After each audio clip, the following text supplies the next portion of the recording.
Bismillahirrahmanirrahim. Assalamualaikum warahmatullahi wabarakatuh. Nama saya Adirma Suryani, NIM 12020524697. Saya dari Fakultas jurusan Ekonomi Syariah, Fakultas Syariah dan Hukum, semester 4. Di sini saya akan membacakan hasil makalah saya yang pertama, yang judul Pengertian Hukum Perbankan Syariah, Sejarah Hukum Perbankan Syariah, Sumber Hukum dan Dasar Hukum Perbankan Syariah.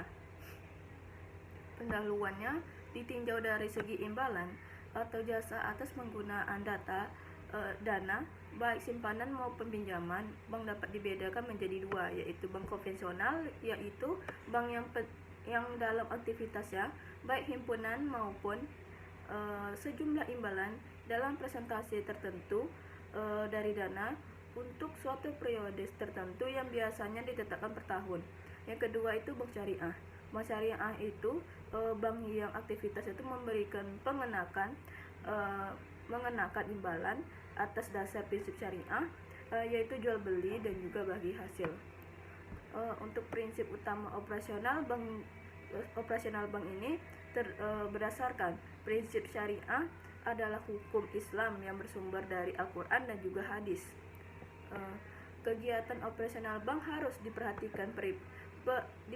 memperhatikan perintah dan larangan kedua sumber tersebut. Nah, karena larangan terutama berkaitan dengan kegiatan bank yang dapat diklarifikasikan sebagai riba. Perbedaan utama antara kegiatan bank berdasarkan prinsip syariah dengan bank konvensional pada dasarnya terletak pada sistem pemberian imbalan atau jasa atas dana. Nah,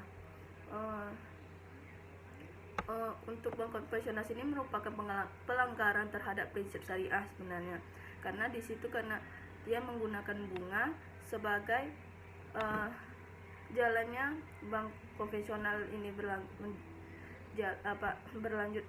Karena dalam hukum Islam juga bunga itu adalah riba dan diharamkan. Ditinjau dari sisi pelayanan terhadap masyarakat dan pemasaran, adanya bank atas dasar prinsip syariah merupakan usaha untuk melayani dan mendayagunakan segmen pasar perbankan yang tidak setuju atau tidak menyukai sistem bunga. Selanjutnya ini ada sejarah perkembangan perbankan syariah dan implementasinya di Indonesia. Yang pertama itu ada praktik perbankan di zaman Rasulullah SAW. Secara umum, bank adalah lembaga yang melaksanakan 3 fungsi utama, yaitu menghimpun dana, menyalurkan dana, melayani jasa keuangan, dan lain sebagainya. Ketiga fungsi utama tersebut merupakan fungsi utama dari bank konvensional yang menggunakan sistem bunga atau riba dalam kegiatan operasional. Namun bank syariah memiliki 4 fungsi dalam kegiatan operasionalnya.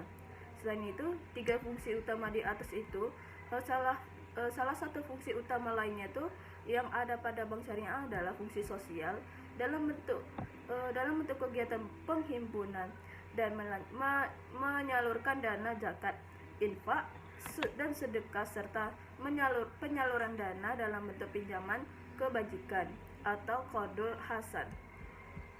Nah, di dalam Islam itu sebagai agama samawi yang mengatur hidup manusia dalam 2 dimensi hidup secara seimbang, atau Islam is the dimensional antara aspek dunia dan juga akhirat.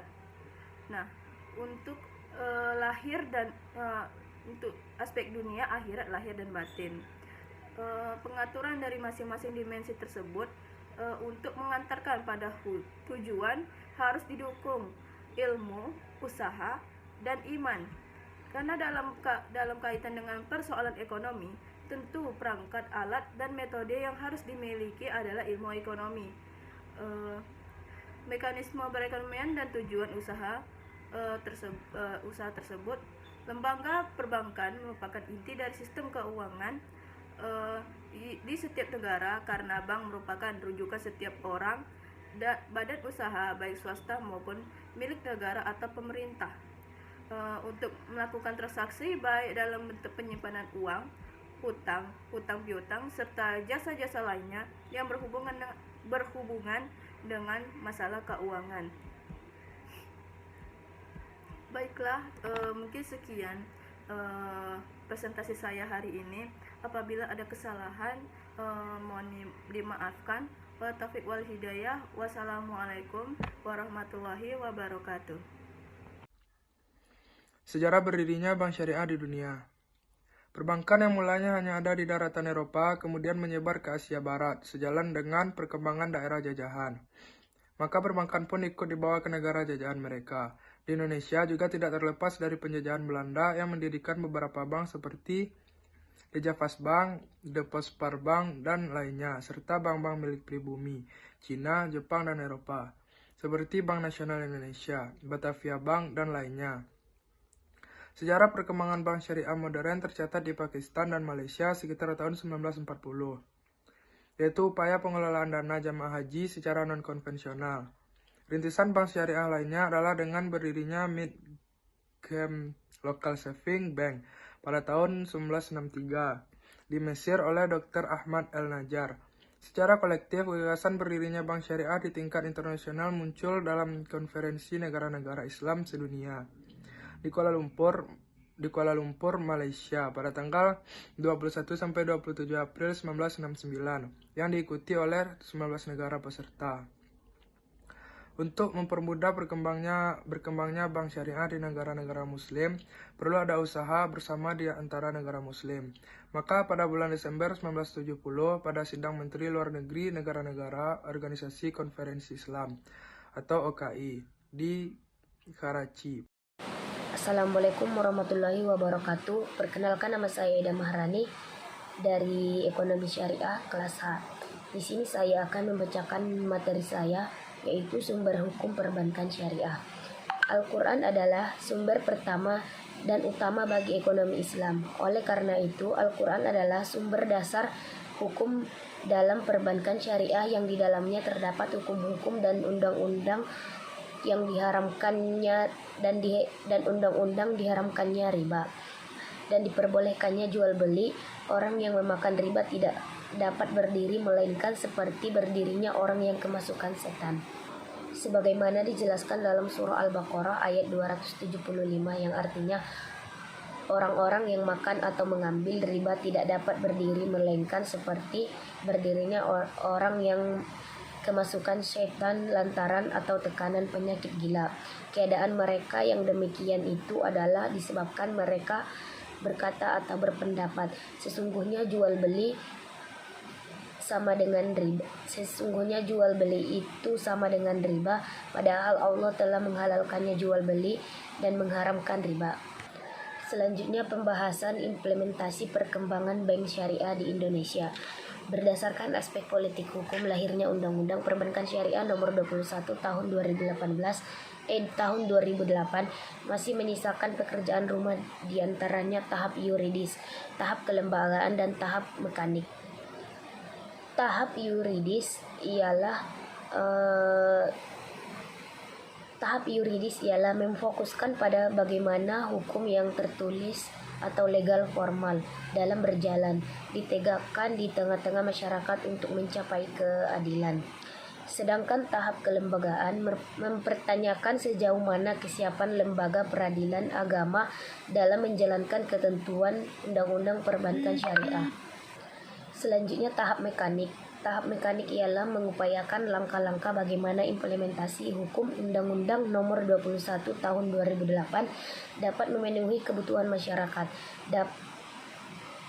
Perlu diupayakan penyempurnaan perangkat hukum material maupun hukum formil, sehingga upaya penegak hukum tidak berhenti sampai pada perundangan Undang-Undang Nomor 21 Tahun 2008 saja, namun belum mampu memberikan andil dalam penyelesaian kasus-kasus ekonomi syariah yang disebabkan oleh belum berjalannya sistem pengadilan agama khusus mengenai ekonomi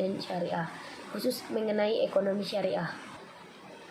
Pada tataran proses membutuhkan orientasi hukum atau orientation of the law yang mengarah pada aspek manusianya sebagai subjek hukum atau pembudayaan personal atau personal attitudes yang akan menentukan berjalan atau tidaknya ketentuan formal nomor 21 tahun 2008 tersebut.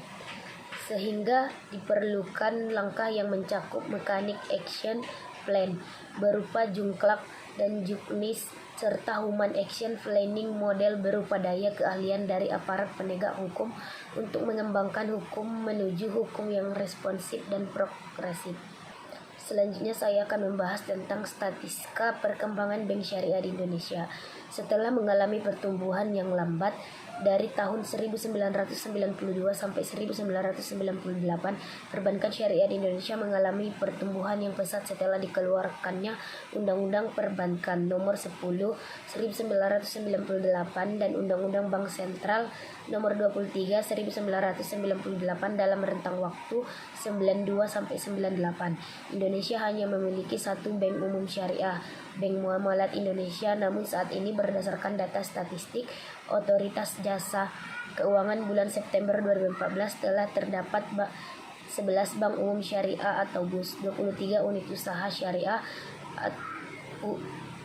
dan unit usaha syariah UUS, 163 badan pengkreditan rakyat syariah atau BPRS, dan 2.997 jumlah jaringan kantor. Selanjutnya, regulasi perbankan syariah di Indonesia. Undang-Undang Perbankan Syariah juga mengatur mengenai masalah kepatuhan syariah atau syariah compliance yang kewenangannya berada pada Majelis Ulama Indonesia atau MUI yang direpresentasikan melalui Dewan Pengawas Syariah atau DPS yang harus dibentuk pada masing-masing BUS dan UUS. Dalam undang-undang tersebut juga diatur tentang sistem tata kelola, prinsip kehati-hatian, dan pengelolaan risiko perbankan syariah. Sementara itu, penyelesaian sengketa yang mungkin timbul pada perbankan syariah akan dilakukan melalui pengadilan di lingkungan peradilan agama. Secara umum, kerangka regulasi perbankan syariah di Indonesia sudah cukup komprehensif, namun sayangnya penelitian yang berusaha untuk mengkritik regulasi yang ada masih relatif sedikit, khususnya pada bidang kerangka regulasi syariah governance.